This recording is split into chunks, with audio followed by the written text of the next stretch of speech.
Hello, I am the Hollow One, and today I have another scary story for you called Escape. My stepfather always hated me. When my mother married him, he moved into our house. My life became a living hell.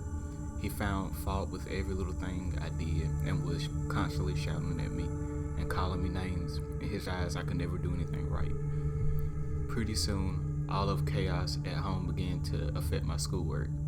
I found it impossible to study and my grades started slipping.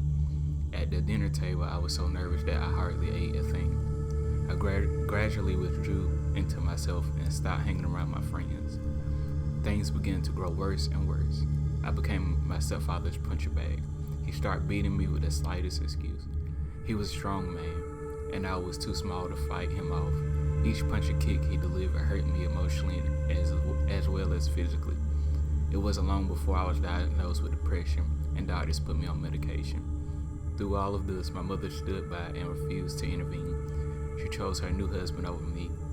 That hurt me more than anything else.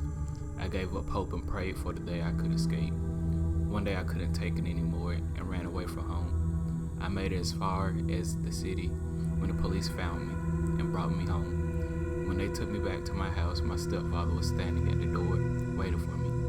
His face was twisted in anger and rage. As soon as the police left, he turned to me and said, "Did you think you could escape?" That night, he beat me twice as bad as before. I cried myself to sleep. After that, the violence escalated. Every evening, when he came home from work, I tried to avoid him, but it was no use. He began inventing excuses to beat me. I never understood how anyone could be so mean and cruel.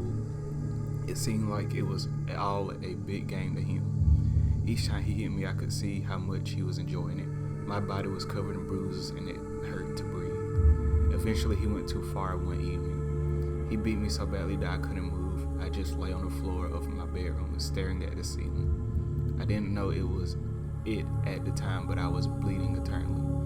My mother begged him to bring me to the hospital, but he just ignored her. He said I was faking it. During the night, I lay on the floor of my bedroom, moaning in pain and slowly slipping into unconsciousness. The next morning, my mother came in to check on me, but by then I was already dead. Time passed.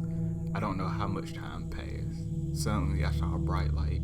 I heard a voice announce, "It's a healthy baby boy." I started crying loudly. Slowly, ever so slowly, I opened my eyes. A man and woman were staring at me. They were smiling from ear to ear. The man leaned down and touched my cheek in a gentle voice and said, "Did you think you could escape?" Now, if you like this story, give me a like, subscribe, comment, and share. That would greatly be appreciated. And remember, forever and always, welcome to the void.